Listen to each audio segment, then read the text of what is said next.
All right, so I'm going to back up here. I'm going to use my board because that's the way I like to teach, because it's just how it is.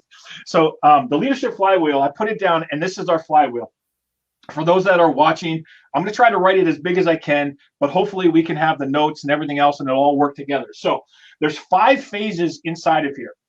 On a top level view, I'm going to run through the phases, and then we're going to kind of come back and circle around and kind of dig into some of these things. But from the top level view, you must first learn how to lead yourself. In the self-development, personal development aspect, this is absolutely key in order to be able to become more and actually become a great leader. So the first aspect is self.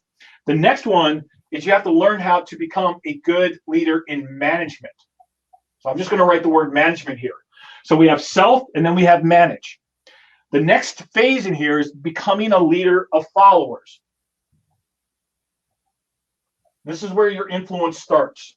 In management, we manage things, not people. In leadership of followers, we influence, we don't manipulate. The next one is become a leader of leaders.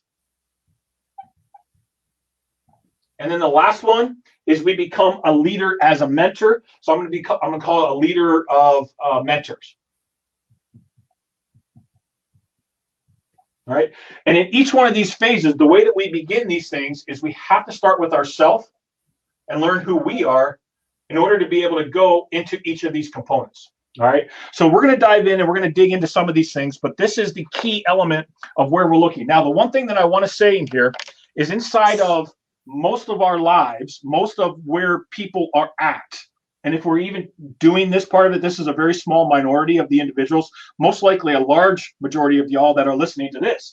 But in our companies, very few people get to this level of being a leader of leaders. So most of the individuals that you're teaching or talking with are going to land in this section, or I should say these 3 sections right here.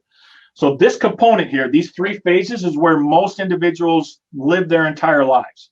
Some have the ability to get into some of these others, but most live in their entire lives right in these 3 phases.